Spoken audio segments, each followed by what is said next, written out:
Hello, my name is Jacob King, and this is my persuasive speech. Here is my audience.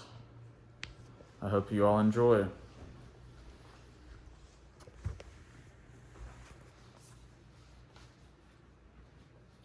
Think back to 2018, when America was mourning the victims of the Parkland shooting.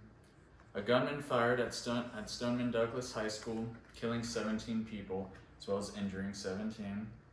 Now, what if I told you that the gunman, along with several others before him in other shootings, often engaged in playing violent video games? Video games, especially violent ones, have several negative mental and societal effects, and action must be taken against them. Now, I'll inform you of the problems video games cause. I'll tell you how we can help lessen them. Despite what video game companies may tell you, video games increase aggression among a significant portion of their player base.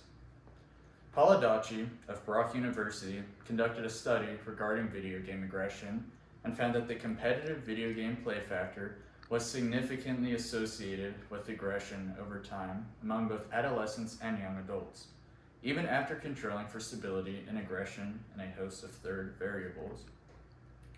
Competitive gameplay is extremely popular among young gamers and often includes violent elements. This increased aggression may have unintended consequences for society, including cases such as the Parkland shooting. Apart from increased aggression, video games often cause many of their users to become more antisocial. In one study, reported by Adam Labelle from the Journal of Youth and Adolescence in 2017, children exhibited more antisocial behavior after playing competitive video games after long periods per week. Also, maturity and social development are delayed by the use of video games. According to another study published in Frontiers in Psychology by John McCallany of Bournemouth University in 2019 that measured the effects of video games on young users, more than twice the amount of children and young adults who participated exhibited immature morality when compared to those who exhibited mature morality. This could have dangerous implications for society, causing many gamers to have prominent negative mental health responses. Video games can also be harmful to the mental health of female gamers. Joseph Fordham described a study in American Behavioral Scientist earlier this year that found that women who played video games with a hypersexualized female character also exhibited lower overall self-efficacy. The hypersexualization of women in video games is already harmful to the mental health of women, but it also provides men with unrealistic standards that help prevent maturity. Stereotypes among those who play video games are strong as well, with many believing the activity to be predominantly a male interest. Based on research cited by Benjamin Payne of the Feminist Forum Review article in 2016, these thoughts can have negative effects on women, and they might lead to negative psychological outcomes such as feeling unwelcome, isolated, or like a misfit in a hobby that is otherwise unappealing. Even stronger than that are the direct negative psychological effects of verbal and sexual harassment directed at women, including rape and death threats. Unfortunately, women feel unwelcome in the gaming world, and a discriminatory culture against them has developed. This graphic may help explain why this discrimination has emerged.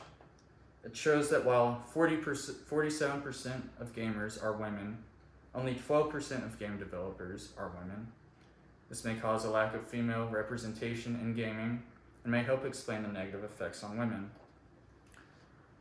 Overall, video games present several problems in our society, and they can be harmful to the mental health of those who play them.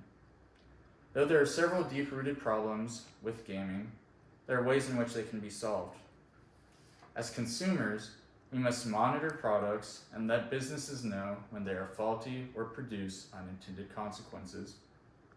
To prevent children and young people from suffering from these, their time while playing video games should be limited by parents, and lessons should be taught about bullying to prevent certain gamers from feeling discriminated against.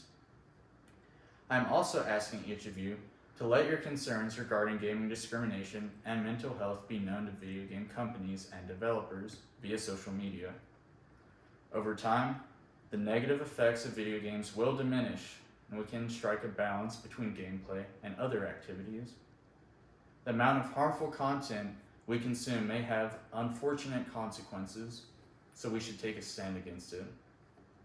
Now that we know how to help solve the problems with video games, it's time to see how we can help benefit from these solutions. The social consequences of video games are vast and affect many people, so we can all benefit from improving their content and people's experiences with them. Since video games have profound negative social effects, players can become more mentally healthy and develop better social interactions, which can, therefore, improve involvement with people all around them. Whether or not video games played a large role in mass shootings of the past, their promotion of violence and antisocial behavior has negatively affected society as a whole. If we follow these solutions, we can help increase pro-social behaviors and interactions among everyone. It's now clear how we can all benefit from decreasing our exposure to this harmful content, so we now must take action. Overall, video games can have severe effects on mental and social health, but if we closely monitor games we are playing and air our grievances to companies and developers, we may be able to reduce these effects and create a better experience for us all. By doing this, we may be able to prevent problems with mental health, and tragedies such as the Parkland shooting.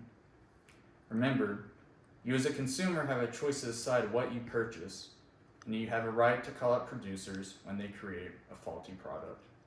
Thank you.